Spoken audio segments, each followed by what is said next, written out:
नमस्कार, मैं हूं जगविंदर पटियाल। पब्लिक इंटरेस्ट में आपका स्वागत है। पहले 20 घंटे पूरी दुनिया के लिए अब महत्वपूर्ण होने वाले हैं।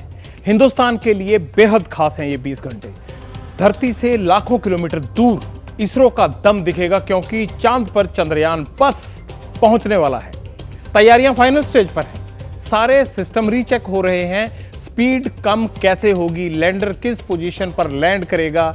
इस बार वैज्ञानिक कोई रिस्क नहीं लेना चाहते, लेकिन चांद पर लैंडर पहुंचेगा तो हमें कौन सा खजाना मिलेगा? क्या हमारे देश को आर्थिक लाभ होगा? सिग्नेचर स्टोरी में चांद पर हिंदुस्तान के हस्ताक्षर वाली रिपोर्ट।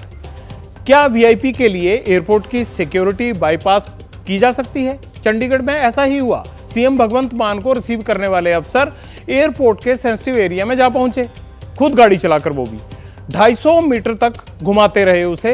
अब एयरपोर्ट एडमिनिस्ट्रेशन से इसकी शिकायत की गई है। आज एक्सक्लूसिव में वीआईपी कल्चर पर हंटर। अब से थोड़ी देर पहले प्रधानमंत्री नरेंद्र मोदी साउथ अफ्रीका पहुंचे हैं ब्रिक्स समिट में हिस्सा लेने के लिए। चीन के राष्ट्रपति पहले ही आ चुके हैं वहां पर। एलएसी विवाद के चलते दोनों लीडर्स के बीच क्या बात होगी भी या नहीं, पब्लिक प्लेटफॉर्म में इसकी चर्चा करेंगे।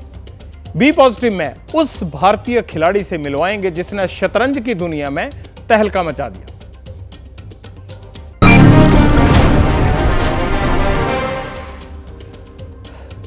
कुछ ही घंटे बाद चांद पर हम पहुंच तो जाएंगे, पर उससे हमें मिलेगा क्या?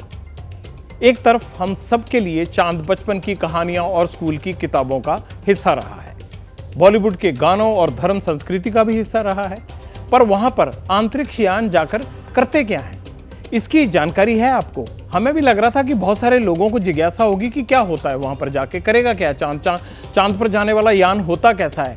अब हम हर उस सवाल के जवाब देंगे जो आपके दिमाग में पिछले 48 घंटे या ये कह लीजिए कि जब से चंद्रयान छोड़ा गया है तब से चल रहे होंगे।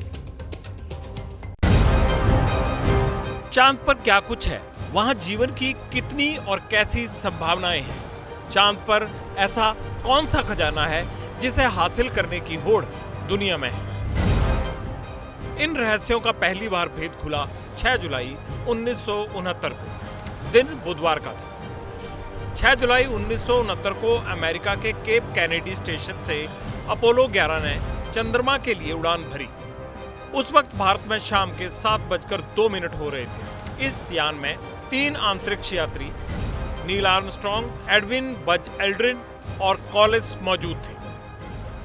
नील आर्मस्ट्रॉन्ग और बज एल्ड्रिन ने इतिहास रचा। दोनों चांद की सतह पर 2 घंटे 31 मिनट तक रहे। इस दौरान उन्होंने 21 किलो 600 ग्राम कंकड़ और पत्थर जमा किए, जिनसे चांद से जुड़े कई रहस्य पहली बार दुनिया के सामने आए। चांद के रहस्यों को अब तक 11 एस्ट्रोनॉट्स खंगाल चुके हैं, लेकिन दुनिया की निगाह भारत के चंद्रयान 3 पर टिकी है और 140 करोड़ भारतीयों की भी।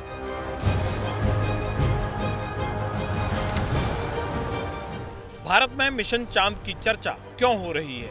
इससे कैसे रहस्य खुलेंगे? ऐसा क्या मिलेगा जो देश की अर्थव्यवस्था को बूस्ट करेगा? जवाब है चांद पर मौजूद खनिज, जो खजाने से कम नहीं है।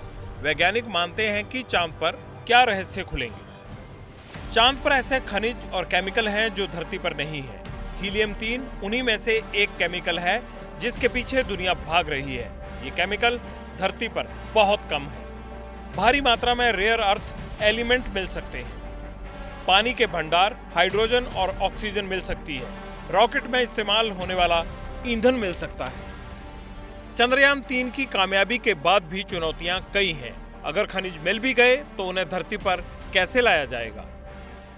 वहाँ पे उतरने के बाद जो हमारे इसमें इंस्ट्रूमेंट लगे हुए हैं, जैसे कि आपका विक्रम रोवर है और विक्रम लैंडर है, उसके बाद जो प्रज्ञान रोवर है, इसमें जो इंस्ट्रूमेंट लगे हुए, चंद्रमा की ज़मीन की, वहाँ की मिट्टी कैसी है, उसमें किस तरह के मिनरल मौजूद है, पानी कितना और किस तरह से, कितनी गहराई पे पानी है, कितना उसका डिस्ट्रीब्यूशन है, उसका चंद्रमा का एटमॉस्फेयर कैसा है। हम कहते हैं चंद्रमा पे वैक्यूम है, लेकिन वहाँ पे सोलर रेडिएशन के और सौर हवाओं के चलते बहुत ही थिन, एक बोलना चाहिए कि इलेक्ट्रिकली चार्ज बहुत थिन एटमॉस्फेयर होता है, जिसको हम आयनाइज एटमॉस्फेयर बोलते हैं, जो बहुत ही हल्का है, मतलब उसमें हम सांस तो ले ही नहीं सकते हैं।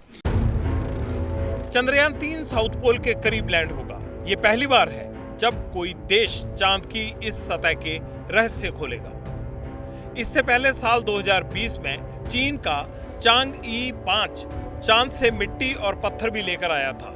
तब चीन को हीलियम 3 मिला था, जिससे रूस और अमेरिका के भी कान खड़े हो गए थे। चांद पर मिला हीलियम 3 क्या है और कितना पावरफुल है, ये भी समझिए। हीलियम 3 एक नॉन रेडियो एक्टिव तत्व है।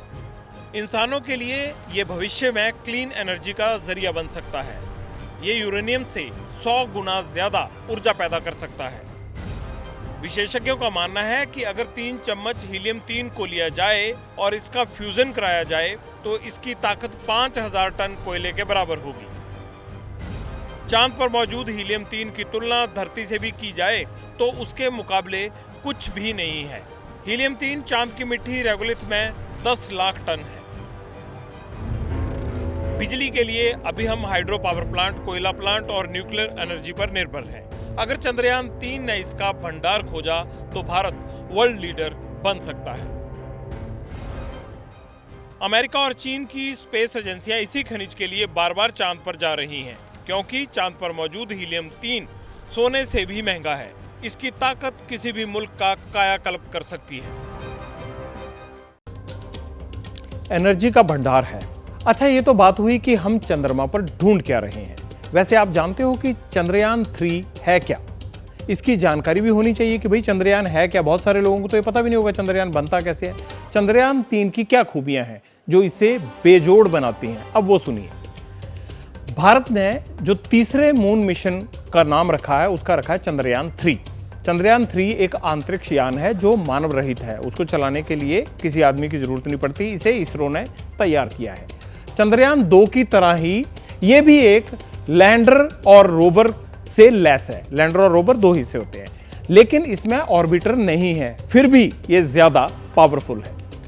रोवर के साथ चंद्रयान 3 का वजन 1752 किलोग्राम है। देखिए कितनी भारी चीज ऊपर भेजी है। चंद्रयान 3 मिशन की कीमत कितनी होगी, लागत कितनी आई होगी? 600 करोड़ रुपए से ज्यादा लागत आई है इस पे।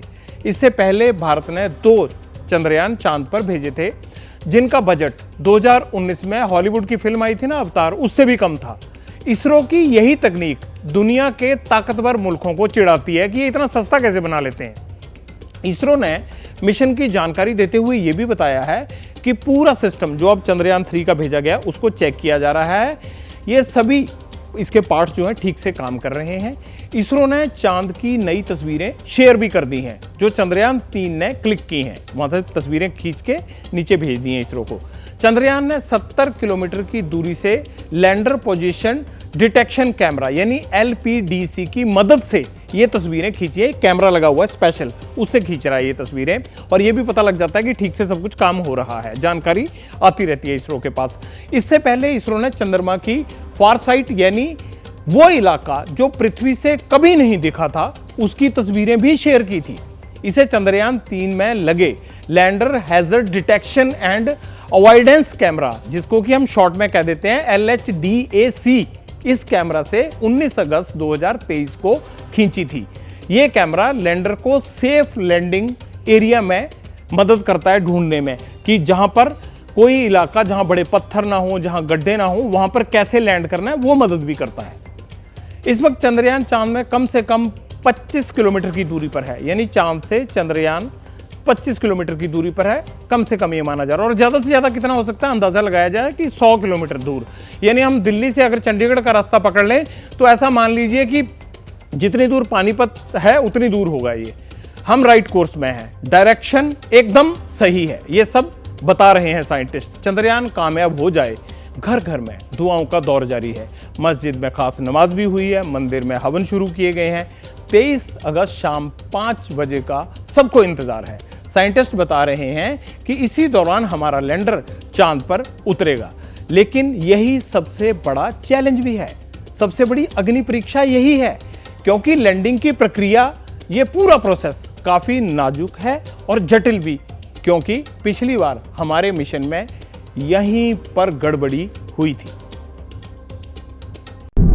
The communications from the lander to ground station was lost.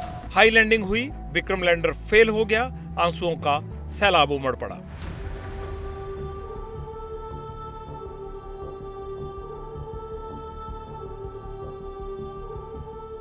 इस बार भी माहौल यही है। चंद्रयान चांद के करीब है, लैंडिंग के लिए तैयार है, लेकिन गलतियों से सबक लिया है। 4 साल पहले जो हुआ था वो इस बार ना हो, इसलिए तैयारी नई है और बदलाव भी। Because last time when after the landing the process, we have gone through the data what we generated in that on flight.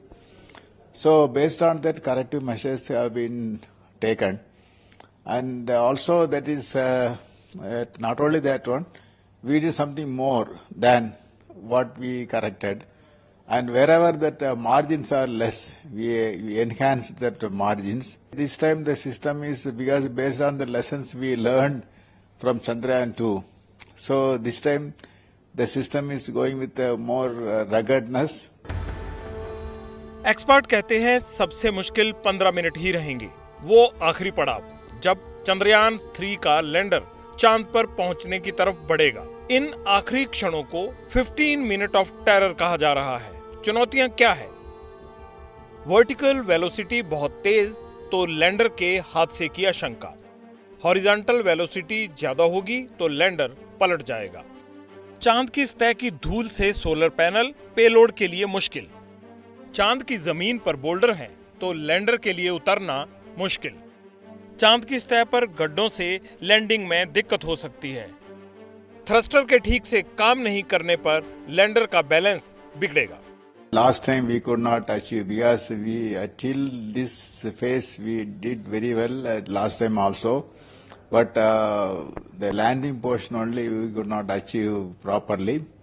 So definitely that's what this time it's a very anxious moment. Everybody is working, looking it very anxiously for this event to happen, and I am sure that this time it will be a grand success. चांद का कोई वायुमंडल नहीं है, इसलिए चंद्रमा पर landing पृथ्वी से अलग होगी। धरती पर प्लेन लैंड होता है तो वो धीरे धीरे नीचे उतरता है आगे की तरफ, मगर चांद पर विक्रम लैंडर की सॉफ्ट लैंडिंग की कोशिश होगी। इसे पैराशूट के जरिए नीचे उतारा जाएगा। सॉफ्ट लैंडिंग की प्रक्रिया तब शुरू होगी जब वो 100 किलोमीटर ऊंचाई से 30 किलोमीटर तक नीचे आ जाएगा। तब तक लैंडर के पैर चंद्रमा की सतह पर हॉरिजॉन्टल स्थिति में होते हैं। स्पीड कम करने के लिए लैंडर में रॉकेट दागे जाएंगे।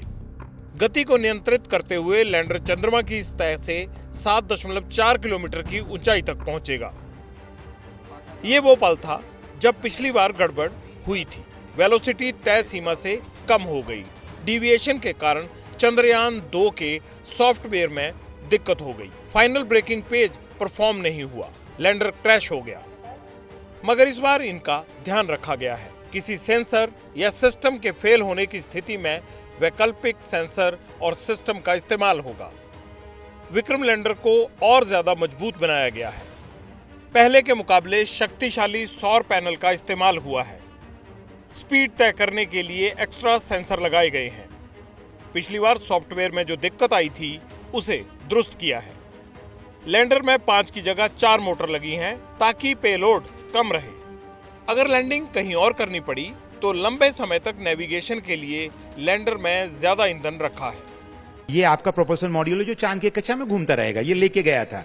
अब ये हमारा लैंडर है, विक्रम लैंडर। ये अब आगे देखेंगे कि जैसे ही कल गो होगा, इसरो ऑफिशियली इसको कमांड भेजेगा कि नाउ हमारा जो लैंडर है वो उतर सकता है। ये इस तरीके से चांद की सतह पे जाके कल वो उतरने वाला। अब देखिए इसमें किसने शॉक एब्जॉर्बर की जैसी फीलिंग भी दिखाई गई है। इसमें सेंसर्स भी बदले गए हैं। बेहतर चंद्रयान 2 से जो अनुभव मिला, आप देख रहे हैं कि कैसे रोवर बाहर आ रहा है। तो कुछ घंटों बाद जब सब कुछ सही रहेगा तो रोवर को बाहर भेजा जाएगा और फिर ये दोनों 14 दिन वहां रहने वाले हैं। तो ये जो मोमेंट है अभी ऑर्बिट से सक्सेसफुली उतरना, उसी में सबसे बड़ी चुनौतियां हैं। इसरो चीफ एस सोमनाथ कह चुके हैं कि इस बार अगर सिस्टम कोलैप्स हुआ, इंजन फेल हो गया, सेंसर ने काम नहीं किया, तब भी चंद्रयान 3 लैंडर की सॉफ्ट लैंडिंग होगी, बशर्ते एल्गोरिदम ठीक से काम करे। गुड न्यूज की उम्मीद है इस बार। वैसे भारत से पहले अमेरिका, रूस और चीन जैसे देश चंद्रमा तक पहुंच चुके हैं। सभी की तैयारी चंद्रमा पर आंतरिक स्टेशन बनाने की है और कोशिश कर रहे हैं कि इसे जल्दी से जल्दी करें। भारत के लिए भी चंद्रमा की अहमियत बढ़ गई है। सवाल तो यह भी है कि साउथ पोल रीजन में ही भारत चंद्रयान क्यों उतार रहा है। साउथ पोल रीजन की मिट्टी में जमा चीजें लाखों वर्षों से वैसी ही हैं, जिससे मिट्टी में जमी बर्फ के अणुओं की पड़ताल के रहस्यों का पता चल सकता है। अब समझ आया कि क्यों हम वहां उतार रहे हैं। अच्छा, दूसरा, चांद और पृथ्वी के जन्म का रहस्य भी खुल सकता है। चंद्रमा के निर्माण और उस वक्त के हालात का भी पता चल सकता है इससे। चंद्रमा की भूमध्य रेखा के पास की मिट्टी में कितने रहस्य जमा है, ये साउथ पोल में ही है, इसका पता चल जाएगा। चांद पर इसी जगह पानी मिलने की संभावना है। अब वजह समझ आ रही होगी आपको कि क्यों इस जगह हम साउथ पोल रीजन में ही क्यों उतार रहे हैं। कई तरह के खनिजों का भंडार भी यहां मिल सकता है। साउथ पोल रीजन में और क्या हो सकता है, वैज्ञानिक कैसे करिश्मे की उम्मीद लगाकर बैठे हैं, हमने उनसे ही पूछा। जब हमारे चंद्रयान 1 जो सिर्फ ऑर्बिटर था, उसको चंद्रमा के ऊपर पानी के कुछ एविडेंस मिले और लगा कि चंद्रमा पे पानी है, तो उसके तुरंत ही बाद अमेरिका ने अपना LRO भेजा था, लूनर रिकॉग्निशन ऑर्बिटर। उसमें एक खास इंस्ट्रूमेंट जो था, दरअसल उसको चांद पे पटक मारा और उससे जो मतलब इजेक्टा निकला, उसमें पानी के वेपर होने के एविडेंस मिले, कंफर्म हुए और पता चला चंद्रमा के दक्षिण ध्रुव के आसपास वहाँ पे बर्फ जमी हुई, इसके एविडेंस मिले। तो उसके का पानी मिला, उसके ऑक्सीजन मिली और हाइड्रोजन भी वहाँ मौजूद है। और हमारा ये तीसरा चंद्रयान 3 जो अगला अभी जो लैंडर जाने वाला है, अब हमारा चंद्रयान पे सारी दुनिया की निगाहें लगी हुई हैं। हमारी दुआ है और उम्मीद भी हमारे वैज्ञानिकों की मेहनत सफल हो और भारत चांद से सुनहरी खबर लेकर आए, क्योंकि उत्तर प्रदेश की पुलिस ने तो अपनी वर्किंग को भी चांद के हिसाब से तय करने का फैसला ले लिया है। पुलिस महकमे में इसे सुनकर ताजुब जरूर हो रहा होगा कि ये क्या बोल रहे हैं हम, लेकिन यूपी के DGP ने इसका पूरा एक्सप्लेनर दे दिया है। पूर्णमासी के बाद जो सप्तमी आती है, उससे लेके अमावस्या के बाद वाली जो सप्तमी है, इसके बीच का जो विंडो है, ये अपराधियों के लिए बड़ा उनके लिए उनको सूट करता है। तो इस बात को जानने के लिए आप आराम से जो है अपने जो हिंदू पंचांग है उसका ही प्रयोग कर सकते हैं। हिंदू पंचांग आपको अमावस्या भी ये भी बताता है किस रात में अमावस्या है, कब सप्तमी है शुक्ल पक्ष की और कब कृष्ण पक्ष की सप्तमी है, और उसी के बीच में आपको सतर्क रहना है।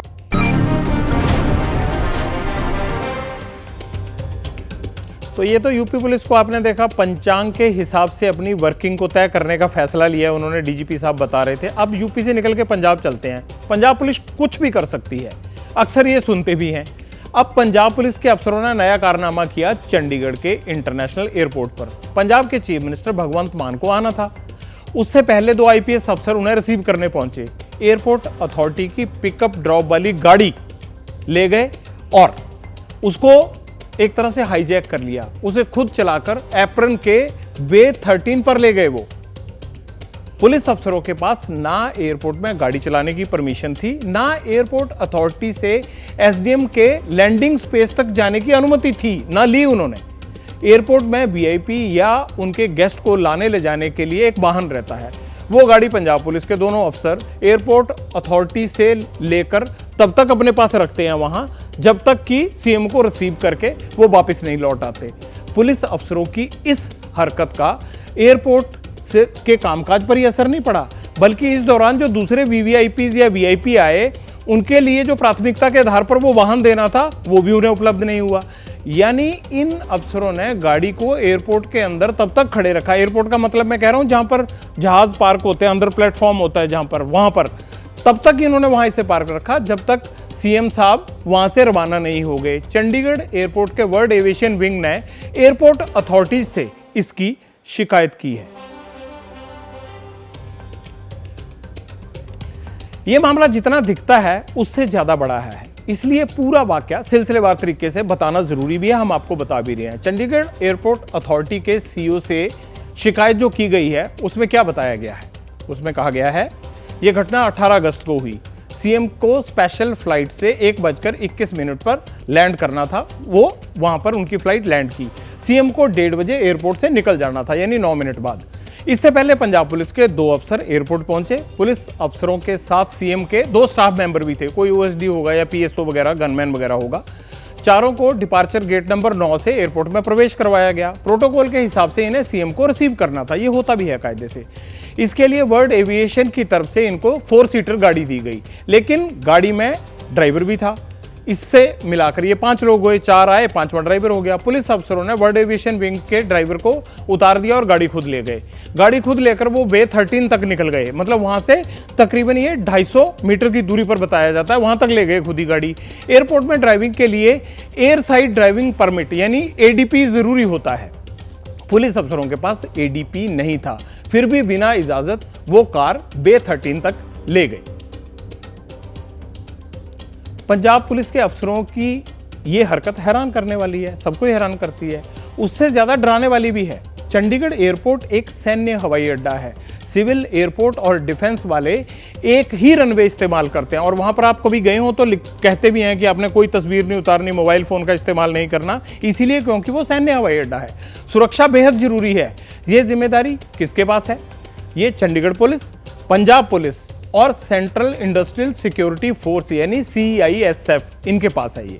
अब सवाल ये है कि एयरपोर्ट पर VVIP मूवमेंट का प्रोटोकॉल क्या है? जो इन्होंने अफसरों ने किया, क्या वैसा प्रोटोकॉल है? ये सब चीजें जरूरी हैं जाननी। आमतौर पर स्टेट पुलिस जो है वह किसी भी VIP को जब रिसीव करने जाती है तो पूरे मूवमेंट की एक ड्रिल पहले से ही कर ली जाती है, ताकि बाद में CISF या ब्यूरो ऑफ सिविल एविएशन के अफसरान किसी तरह की दुविधा में ना पड़े। हाँ, इसी तरह से पुलिस की जो गाड़ी है वह एयरपोर्ट में कहाँ तक जा सकती है, उस गाड़ी को कौन ड्राइवर चलाएगा और उस ड्राइवर की क्या कॉन्टिन्यूटी ट्रेनिंग रनवे के पास जाने के लिए की गई है, इन सब का पहले से ही एक एडवांस में ड्रिल कर लिया जाता है, ताकि VIP के आने के बाद किसी तरह की अड़चन पैदा ना हो। अच्छा, एक चीज समझ नहीं आती, क्या VVIP को रिसीव करने के नाम पर कानून तोड़ने की छूट मिल जाती है? एयरपोर्ट पर कोई पुलिस अफसर बिना परमिशन के गाड़ी हाँक सकता है? ये हाँकना ही हुआ ना। सवाल है कि चंडीगढ़ एयरपोर्ट पर जिन पुलिस अफसरों ने सिस्टम को अंगूठा दिखाया, उनके खिलाफ क्या कोई एक्शन लिया जा सकता है या लिया जाना चाहिए? दोषित पुलिस अफसर्स को पहले तो सस्पेंडेड करें, यानी निलंबित करें, और उसके बाद उनको एक मौका दें कि वो अपनी तरफ से अपने बचाव में क्या कहते हैं। हाँ, उनका final punishment final court of inquiry के बाद ही दिया जाना चाहिए, जैसा कि CCS में प्रावधान है। चलिए अब चलते हैं साउथ अफ्रीका के जोहान्सबर्ग, जहां पर पहुंचे हुए हैं प्रधानमंत्री नरेंद्र मोदी। वहां उन्हें ब्रिक्स सम्मेलन में हिस्सा लेना है। चीन के राष्ट्रपति शी जिनपिंग भी वहां पर मौजूद हैं। ब्रिक्स देशों का यह शिखर सम्मेलन कई मायनों में खास है। दुनिया एक तरफ देखना चाहती है कि रूस और चीन किस तरह से अमेरिका के खिलाफ अपनी लामबंदी को आगे बढ़ाना चाहते हैं, खास तौर पर यूक्रेन में चल रहे युद्ध को लेकर। दूसरी तरफ भारत और चीन के खटपट रिश्तों के कारण कई सवाल हैं जिनका जवाब इस मीटिंग में मिल सकता है या उसके संकेत आ सकते हैं।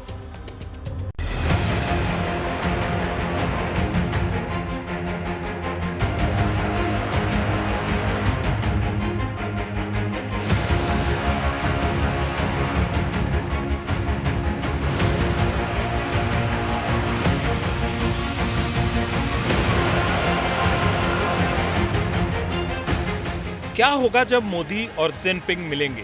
मुलाकात होगी भी या नहीं? क्या LAC पर बात होगी? आपसी व्यापार पर क्या बड़े फैसले होंगे?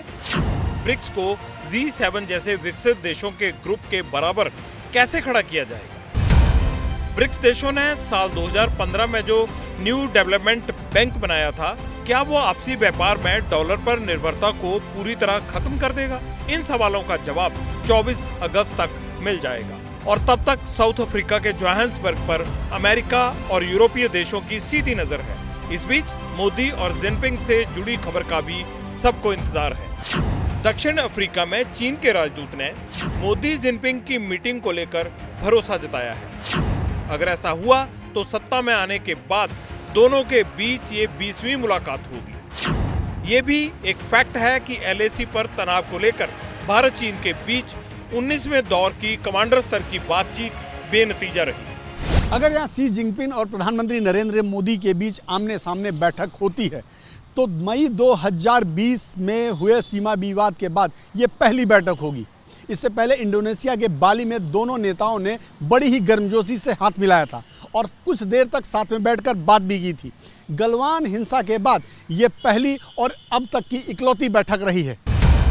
इसमें कोई शक नहीं कि अगर मोदी और जिनपिंग मिले तो LAC पर बात होगी ही होगी। लेकिन चीन इस शिखर सम्मेलन को भी अपने तरीके से इस्तेमाल करने में लगा है। चीन की मंशा ब्रिक्स को एंटी नेटो यानी अमेरिका और पश्चिमी देशों के विरोधी ग्रुप के तौर पर स्थापित करने की है। ब्रिक्स में शामिल इन देशों पर एक नजर मारिए। रूस और चीन का रुझान शुरुआत से ही पश्चिमी विरोधी है। 40 से ज्यादा देश ब्रिक्स में शामिल होने के लिए वेटिंग लिस्ट में खड़े हैं। चीन ब्रिक्स का विस्तार करना चाहता है। ईरान और पाकिस्तान समेत उन देशों को इस ग्रुप में जोड़ना चाहता है जो पश्चिमी विरोधी है। लगभग 40 देश जो हैं शामिल होना चाहते हैं उसके अंदर, तो इसकी अट्रैक्टिवनेस बढ़ी है। और इसका बढ़ने का कारण एक और भी है कि भारत तेजी से उभरता हुआ देश है, तेजी से बढ़ती इकोनॉमी है हमारी, और चीन है एक बड़ा इकोनॉमी है वहाँ पर। उसके अंदर ये नहीं है कि वहाँ प्रॉब्लम्स नहीं है, प्रॉब्लम्स भारत और चीन के बीच में भी हैं, वो सब अंडर प्ले करती हैं। लेकिन ये मल्टीलैटरल ऑर्गेनाइजेशन है, उसमें हम कई लोगों के साथ काम भी करते हैं। SCO में भी है, शंघाई कोऑपरेशन ऑर्गेनाइजेशन हुआ, ब्रिक्स हुआ, G20 हुआ, सब जगह। रूस यूक्रेन की जंग में उलझा हुआ है, इसलिए चीन भी चाहता है कि ब्रिक्स का बिग बॉस वही बन जाए और ब्रिक्स को विकसित अर्थव्यवस्थाओं के समूह G7 के समांतर खड़ा कर दे। 2020 में ब्रिक्स देशों ने कमाल कर दिया था। दुनिया की GDP में हिस्सेदारी के मामले में G7 को पछाड़ दिया था। G7 देशों की जनसंख्या दुनिया की 10% है, जबकि ब्रिक्स में शामिल चीन और भारत में ही दुनिया की 35% जनसंख्या रहती है। लेकिन अर्थ और आबादी वाला पलड़ा भारी होते हुए भी ब्रिक्स देशों का प्रभाव G7 जैसा नहीं है। चीन जानता है कि दुनिया में ज्यादातर देश पश्चिमी देशों की अर्थव्यवस्था के मॉडल से ऊब चुके हैं। अब वो विकल्प की तलाश में है। दुनिया के कई देश तेल के बदले अब डॉलर की बजाय लोकल करेंसी में पेमेंट करने लगे हैं, जिसमें एक नाम भारत का भी है। ब्रिक्स को लोग आजकल एक तरह से एक नॉन वेस्टर्न ऑल्टरनेटिव के रूप में देख रहे हैं, और वो खास तौर से इसलिए भी कि देखिए आप लगभग 1/3 of the world population reflected है इसके अंदर में, 31% इकोनॉमी है, और ब्रिक्स के जो देश हैं इनकी GDP जो है कंपेरेटिव टू G7 कंट्रीज जो यूरोप उनसे ज़्यादा है क्यूमुलेटिवली। तो ये एक उसका वेट, इकोनॉमिक वेट बढ़ गया। जब किसी ग्रुप में रूस और चीन जैसे देश हों, टारगेट अमेरिका हो, तो कूटनीति का उच्चतम प्रदर्शन करना जरूरी होता है। चीन ब्रिक्स का कंट्रोल अपने हाथ में चाहता है, जबकि भारत के संबंध यूरोप और अमेरिका से भी बहुत अच्छे हैं। PM मोदी पर जिम्मेदारी बड़ी है, मसले भी गंभीर हैं। पूरी उम्मीद है कि भारत के लिए ब्रिक्स 2023 सबसे कामयाब मीटिंग में से एक होने वाला है।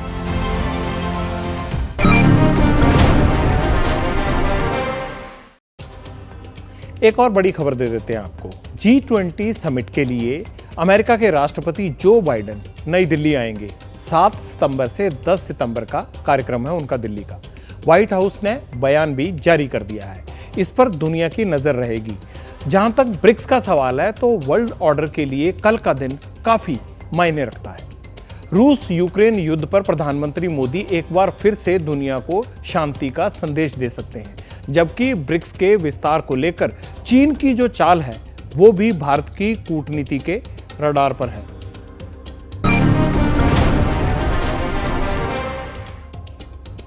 अच्छा, कल हमने आपको पाकिस्तान के नार्को टेरर की एक खबर दिखाई थी, आपको याद भी होगी। मैंने बताया था कि हिंदुस्तान में ड्रग स्मगलिंग करने आए पाकिस्तानी स्मगलर पकड़े गए हैं। तस्करों से 29 किलो 29 kg ड्रग्स भी बरामद हुई है। ड्रग्स तस्करी के लिए नया तरीका निकाला है। बाढ़ के पानी में छिपकर माल इधर से उधर कर रहे हैं ये। अब पाकिस्तान आर्मी ने एक अपडेट दिया है और दावा किया है कि हिंदुस्तान के कुछ नागरिक उनके कब्जे में हैं। पाकिस्तानी फौज का कहना है कि 29 जुलाई से 3 अगस्त तक इन्हें अरेस्ट किया गया है और उनके नाम क्या क्या बताए गए हैं? गुरदीप सिंह, जोगिंदर सिंह, रतनपाल, हरविंदर, शिंदरपाल, विशाल, और इन सब के फोटो भी रिलीज कर दिए। जो पाकिस्तान खुद हिंदुस्तान में ड्रग्स हथियार सप्लाई करवाता है, उसका कहना है कि ये लोग भी पाकिस्तान में ड्रग्स स्मगलिंग के इरादे से ही आए थे।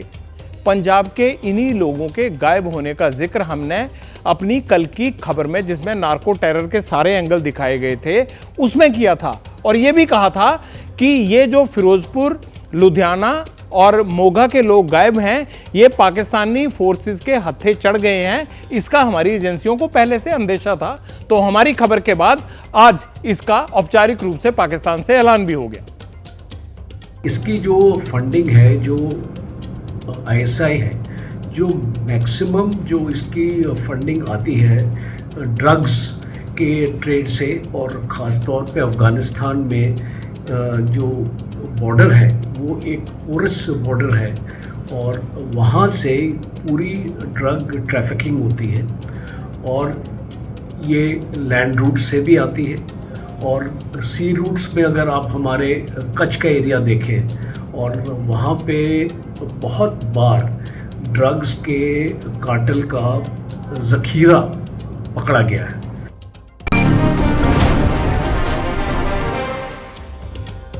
सुनकर अजीब लगता है, अभी पहली बार सुन रहे होंगे कि पाकिस्तान कह रहा है कि भारत के लोग हमारे यहाँ पर हथियार और ड्रग सप्लाई करने आए थे। पहले कभी नहीं सुना होगा, लेकिन ड्रोन से लेकर, ज़मीन से लेकर, पाइप से लेकर फेंसिंग तक किस तरह से पाकिस्तान बरसों से हमारे यहाँ पर हथियार और ड्रग्स भेज रहा है, ये हम रोज़ सुनते हैं। चलिए, पाकिस्तान इसमें ही अपना दिल खुश कर ले, लेकिन हमारी एजेंसियाँ चौकन्ना हैं और ड्रग्स को ख़त्म करने के लिए पाकिस्तान की चूड़ी टाइट करके रहेंगे। आपको दिखाना था कि क्या आपने कमेंट्स भेजे और साथ ही मिलवाना था शतरंज के बाजीगर से। लेकिन अभी हम ब्रिक्स सम्मेलन की बात कर रहे थे और प्रधानमंत्री नरेंद्र मोदी ने वहां बोलना शुरू कर दिया। सीधे आपको जोहान्सबर्ग लेके चलते हैं।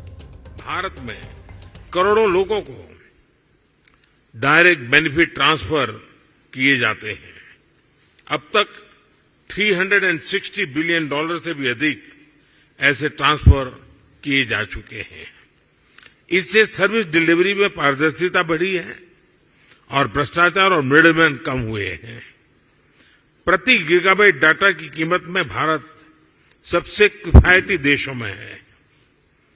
आज भारत में स्ट्रीट वेंडर से लेकर बड़े बड़े शॉपिंग मॉल तक यूपीआई यानी यूनिफाइड पेमेंट इंटरफेस का इस्तेमाल किया जाता है। आज विश्व के सबसे अधिक डिजिटल ट्रांजैक्शन वाला देश भारत है। यूएई, फ्रांस, सिंगापुर जैसे देश इस प्लेटफॉर्म के साथ जुड़े हैं। ब्रिक्स देशों के साथ भी इस पर काम करने के लिए अनेक संभावनाएं हैं। भारत के इंफ्रास्ट्रक्चर में बड़े पैमाने पर हो रहे निवेश से देश का परिदृश्य बदल रहा है। इस वर्ष के बजट में हमने इंफ्रास्ट्रक्चर के लिए लगभग $120 बिलियन का प्रावधान रखा है।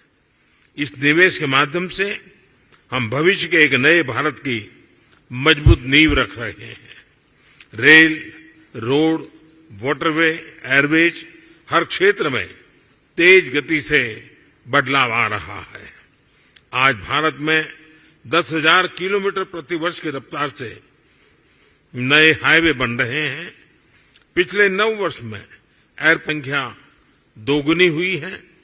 निवेश और उत्पादन को बढ़ाने के लिए हमने प्रोडक्शन लिंक इंसेंटिव स्कीम्स लागू की है।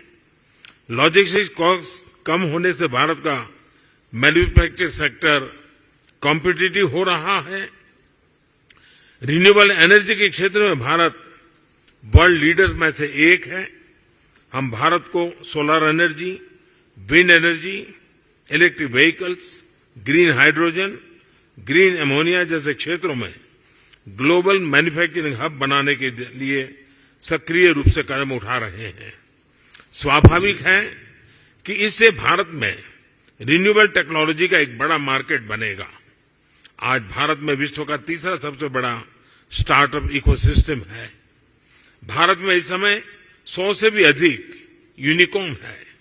आईटी, टेलीकॉम, फिनटेक, एआई और सेमीकंडक्टर्स जैसे क्षेत्रों में हम make in India, make for the world के विजन को आगे बढ़ा रहे हैं।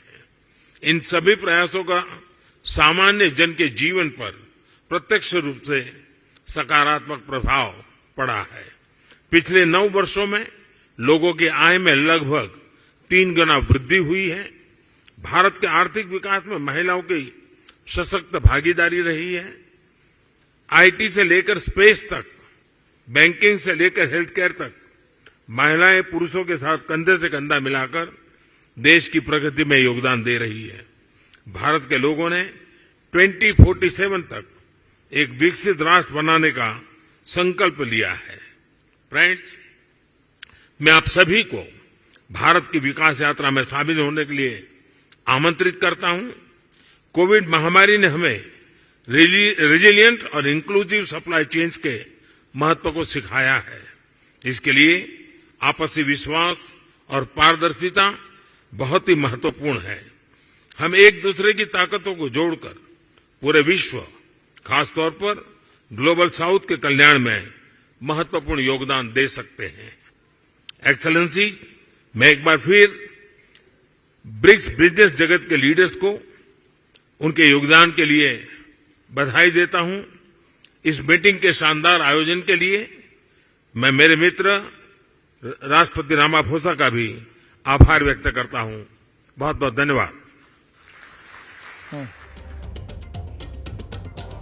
प्रधानमंत्री नरेंद्र मोदी को सुना, आप जोहान्सबर्ग में बोल रहे थे और बता रहे थे कि भारत ने किस तरह से विकास के रास्ते पर अपने कदम आगे बढ़ाए हैं। अब पब्लिक इंटरेस्ट में वक्त हो गया है आपके कमेंट्स का, जिसका आपको इंतजार रहता है और मुझे तो खैर रहता ही है। चलिए पब्लिक कमेंट्स देख लेते हैं क्या क्या आए हैं। गौरव जी लिख रहे हैं आई ओपनर, मुझे लगता है ये कल ड्रग्स वाली स्टोरी पे लिख रहे हैं। Thank you Gaurav ji.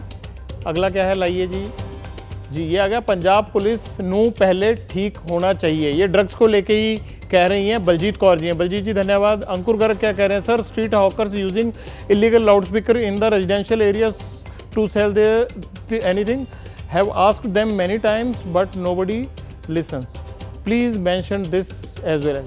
Sir वैसे तो अगर रात 10 बजे के बाद अंकुर जी कोई इस तरह की आपके मोहल्ले में आवाज़ लगाता है तो उसका विरोध जरूर कीजिएगा, लेकिन अगर कोई गरीब आदमी गला फाड़ के अपना सामान बेच रहा है तो भाई साहब माफ़ कर दीजिए थोड़ा सा। अगला डीपीएस राजपूत जी लिखते हैं, गवर्नमेंट की ओल्ड व्हीकल स्क्रैप पॉलिसी की सच्चाई भी दिखा देते कि कैसे Delhi NCR middle class target हो रहा है। 25-30 हज़ार किलोमीटर की ऑलमोस्ट न्यू गाड़ी भी ज़बरदस्ती स्क्रैप हो रही है। अच्छा, जो ऑर्डर आया है और 10 साल से पुरानी गाड़ियों को स्क्रैप किया जा रहा है, जरूर आएंगे। घड़ी जाने का इशारा कर रही है। पब्लिक इंटरेस्ट में इतना ही। वैसे मेरा दिल तो नहीं करता, लग रहा था आज की और बता के चलूं 4 बातें, लेकिन शो आपको कैसे लगा ये आपने ज़रूर बताना है, फीडबैक ज़रूर देना है।